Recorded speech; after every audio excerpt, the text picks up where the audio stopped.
Oh, okay. This is Current Question. I'm your host, David Jackson.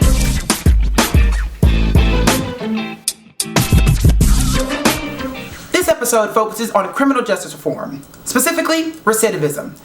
Recidivism is the likelihood that a person will re-enter the prison system shortly after exiting. Now, this is directly linked to the criminal justice system's fundamental priorities, which are rehabilitating offenders and preventing crime. So, let's get into it. So, what are your thoughts on the criminal justice system in general? I do feel like it kind of needs a makeover.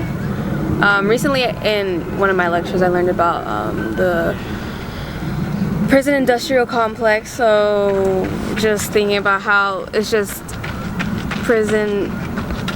the prison system is kind of like an industry now. So, that's not good. It's supposed to be about reformation. So, and when you think about reforming the system, or when you think about ways we could help make the system better, what are some of your ideas? What do you think we could be doing?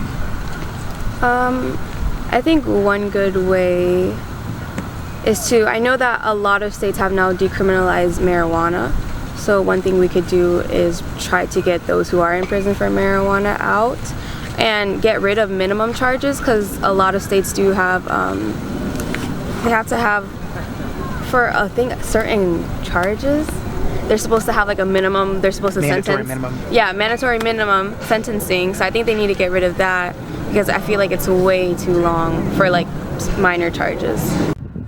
I think most importantly, they have to not want to go back to prison themselves before we can help them or say we will help them in reforming themselves or getting back out into society.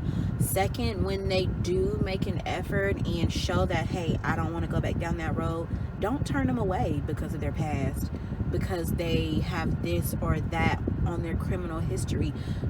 Like, they deserve the job too. They deserve to have an apartment too. Many felons or many criminals don't really have anybody else to help them. They just have themselves. So when they try to rent an apartment, you turning them down isn't going to help them at all. They do need somewhere to live. When they turn in the application with the resume and they have the experience and they have the skills, you turning them down because their criminal history without even giving them a chance. Where do you think they're going to end back into the system? Because what other option are we giving them to do if they can't work here and they can't live here? Recidivism is often highlighted in conversations about criminal justice reform. In 2014, the Department of Justice released very telling data on recidivism in America. A 5-year study examined rearrest rates from people released from 30 different state prisons. It found that 70% of those released were arrested for a new crime within 3 years, and 3 out of 4 were arrested for a new crime within 5 years.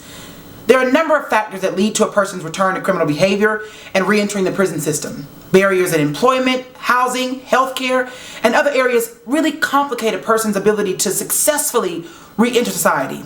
For example, a report funded by the National Institute of Justice found that 63% of surveyed employers probably or definitely would not hire an applicant with a criminal record. This shows that for people leaving the prison system, acquiring meaningful employment can be a challenge, which ultimately can lead back to a life of crime. In recent years, public conversations on criminal justice have highlighted a number of inequities within the system. Many are calling for reforms to things like mandatory minimum sentencing, policing, and the criminalization of recreational drug use. Examining ways to keep people out of the system leads to powerful reform strategies. Things like recidivism rates call attention to the importance of creating reliable reentry pathways to keep crime from happening again. This means recognizing that once a person exits the prison system, they may need help finding their footing in a newer, more challenging society. Support advocacy groups and raise awareness on issues related to criminal justice reform. This can lead to, of course, informed conversations and solution-oriented action. Organizations like the Vera Institute of Justice, who launched an initiative to expand housing access to people with conviction histories. Also, speak with your state and congressional representatives to find out the ways that they are working on criminal justice reform and issues related to criminal justice. Remember, engagement leads to action, and things won't change unless we demand that they change. We hope you've enjoyed this episode of Current Question, guys. I'm your host, David Jackson. Remember, like, share, and subscribe. We'll see you next time.